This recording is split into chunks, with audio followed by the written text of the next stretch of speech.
Do you encourage folks, the public, to come visit the Humane Society of North Myrtle Beach? Absolutely. Okay.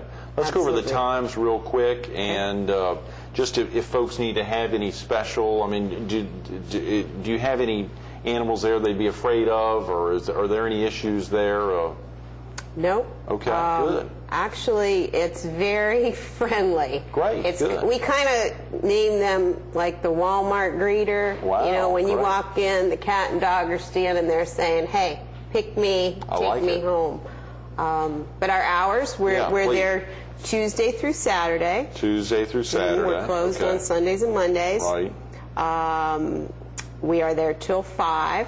Okay, so you'd open up at 11, I'm sorry, 11 to 5. Tuesday through Saturday. On Thursday and Friday, it's 11 to 6. 11 to 6 on Thursday and Friday. And okay, then so Saturday, Tuesday, Wednesday, and Saturday. At Saturday's 11 to 4. Oh, okay. Wow. Yeah. Okay. So at least folks know if they're there by 11 on one of those 5 days, absolutely, they'll be able to get in if they want to come in even later this morning here on Wednesday if they wanted to come in later. Yes, and on Wednesdays, I'm glad you brought that up, Greg. Wednesdays are reduced days. This goes on all year round. Instead of the regular adoption fee of $70, we charge $55. Great. And that's for anything. That covers their shots, the wormings, and the spay or neuter, which is very important. Everything's spayed or neutered before it leaves. Okay, say that again. If someone wanted to come in today, later today, sometime between 11 and 5, sometime today between 11 and 5,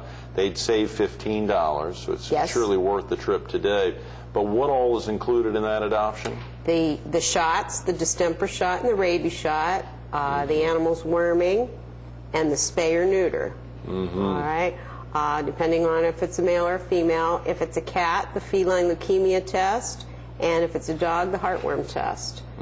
That's a very good deal.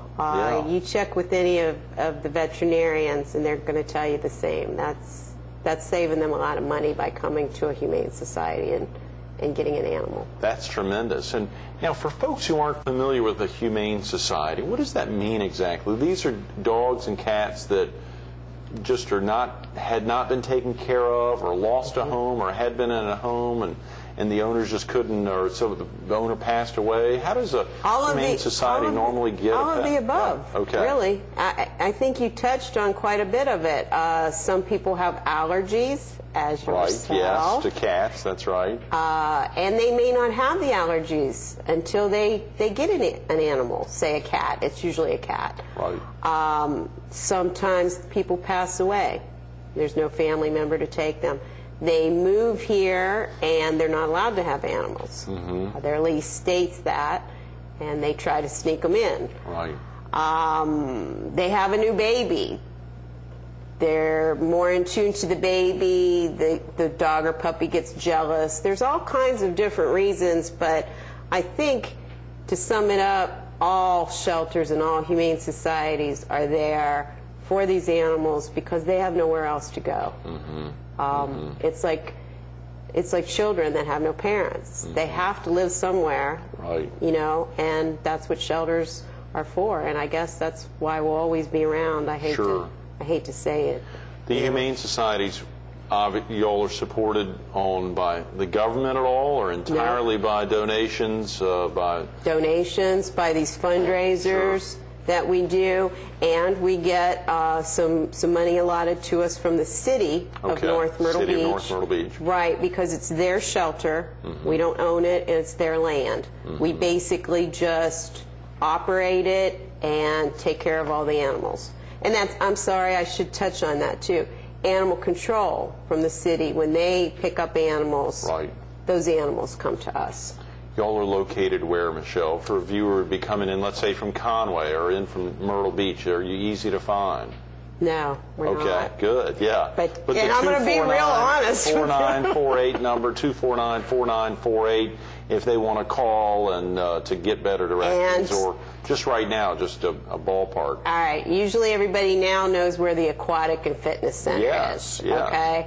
They are right in front of us. Okay, great. Since they built that, more close people. To the water. Yes, we're down by the water. I think I've seen you cruising up, or someone has pointed out that y'all are over there cruising up the waterway at one time, right? Yeah, and eventually we're allotted to we're going to go across the waterway, and we're trying to raise funds also for this new building. They're going to, I believe, put the library in where we sit. So that's not far off as soon as that Main Street connector goes in. So we're going to need a new shelter.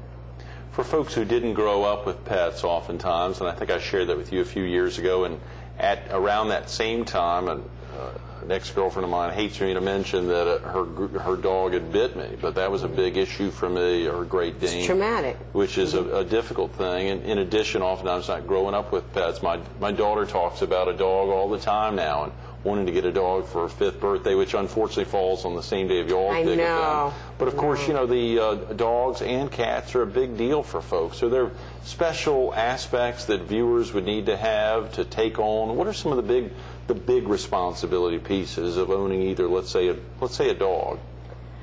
All right, let's take your case, for instance. Okay, your daughter's 5. Right. And I went through the same thing with mine when he was 5. Even though we had animals, he wanted a puppy. Okay, he wanted something of his own.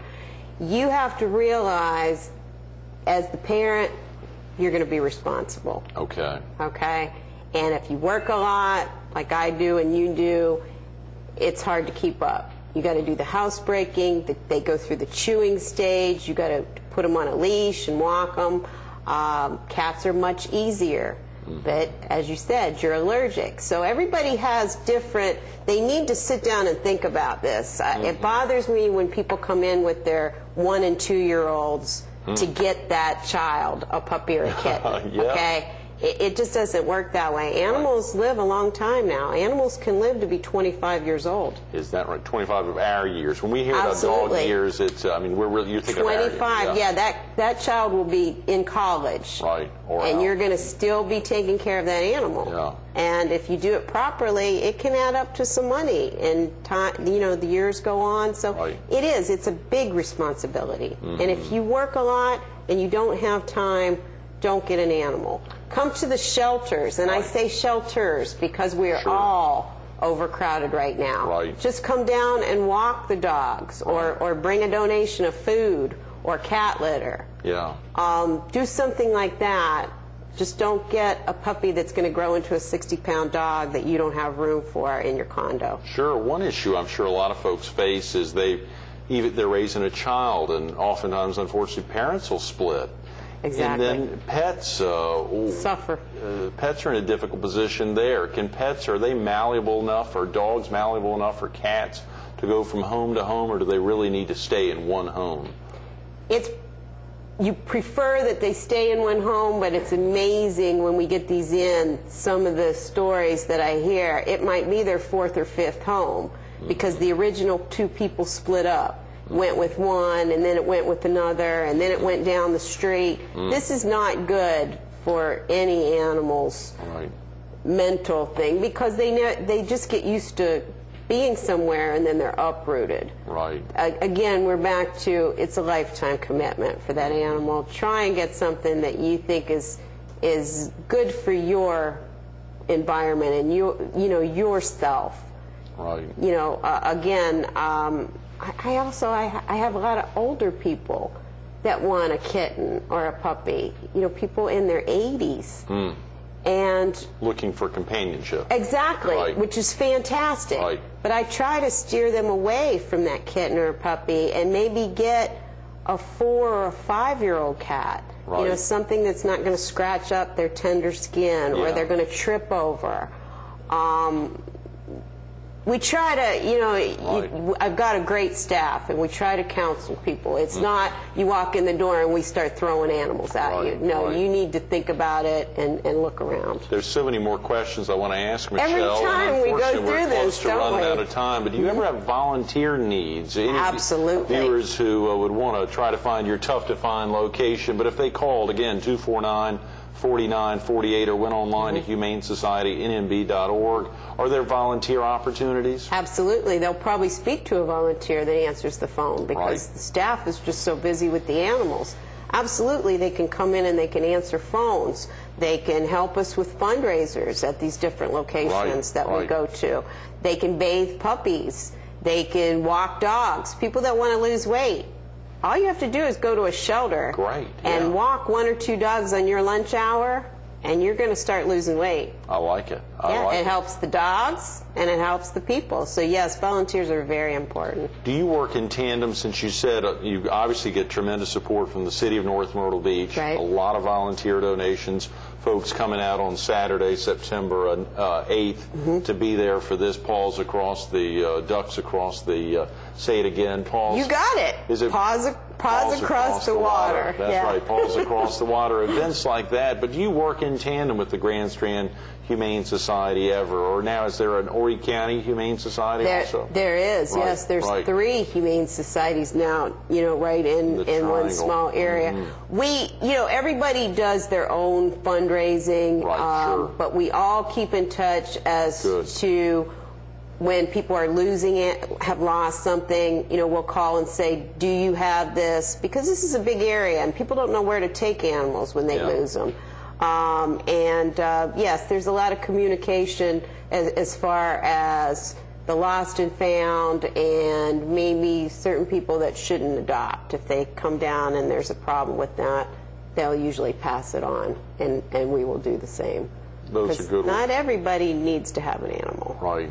Those are good words, Michelle. I hate for you to end on those words, but thanks so much for being with us this morning. Thank you, Greg. Absolutely. Stay tuned to more Carolina People with Michelle LoPinto of the Humane Society of North Myrtle Beach coming up next. I wish you could see what I'm seeing right now. I wish you could see what I'm seeing right now. Mission objectives of the Humane Society of North Myrtle Beach. There are 9 of them. The first one has just 7 key words: to help all animals, great and small. To help all animals, great and small. Those 7 tie-in, 7 good words. There's 7 letters up here. Can you read them? 7 letters in adopt me. Adopt me. They're great letters. There's also 8 letters at the bottom. Wish list. There's a lot of big wishes, a lot of wishes that they'll sell 10,000 of these ducks on September 8th or leading up to September 8th out there at the waterway. Barefoot Landing's the location. The registration and all the festivities kick off at noon. The big drop into the water, the Paws Across the Water, they drop in right there at 2 o'clock. Be out there Saturday, September 8th, 2007, Barefoot Landing. You can also call 249-49-4948, 249-4948, or go online to Humane Society of NMB, humanesocietynmb.org. Think of that, 210 kittens, 210 kittens and cats, 90 puppies and dogs. They need you. Adopt me, wish list. Think of that. They also need volunteers. Go online or give them a call, 249-4948.